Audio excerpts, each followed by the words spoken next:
Il y a des moments comme ça quand nous sommes tous seuls dans notre foi, dans notre vie. Et la foi, c'est pas juste par rapport à Dieu, mais par rapport à ce qu'il nous a donné aussi de faire. Et ça me fait penser aussi à Élie, qui était tout seul. En fait, il pensait qu'il était tout seul. Mais pourtant, il était vraiment tout seul. Parce qu'il n'y avait pas d'autres encouragements, il n'y avait pas d'autres personnes qui l'encourageaient à ce moment-là. Même si ces personnes elles existaient et Dieu savait qu'il y en a beaucoup d'autres. Mais il y a des moments comme ça, en fait, quand tu dois porter tout seul la vision que Dieu t'a donnée. Tu dois prier tout seul pour une personne.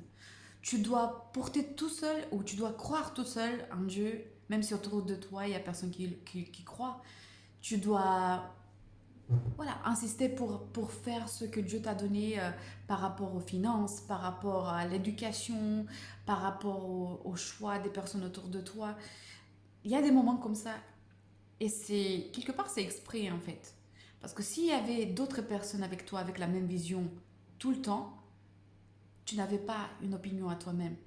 Tu n'avais pas une foi à toi-même. Ces occasions sont l'occasion de montrer aussi à Dieu que tu écoutes que à lui, que tu le crois dans la chose qu'il te dit de faire.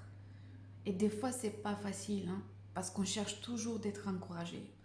On cherche toujours de voilà que les personnes qui doivent être à côté de nous, qu'ils nous encouragent, qu'ils nous poussent, qu'ils nous disent qu'on va réussir. Et quand on n'a pas ça, on est un peu perdu. Mais pourtant, ce n'est pas perdu. Parce que c'est là qu'on a l'occasion de trouver Dieu et ses encouragements et sa vision. Et si tu continues dans l'obéissance, il va te donner la force de faire ce qu'il t'a donné. Parce que ce qu'il a commencé en toi, il va finir. Et aussi, s'il a un projet, c'est lui qui va le soutenir. Si tu mets entre ses mains ta force, tes finances, voilà, juste fais confiance que Dieu est là pour toi et qu'il va prendre soin de toi. Même si tu es seul, c'est juste une période. Et ces périodes changent. Il y a des périodes quand on est seul, il y a des périodes quand on a beaucoup de gens autour de nous. Mais ces périodes quand on est seul, c'est la période d'avoir ce temps entre nous et Dieu, de lui montrer qu'on lui fait confiance.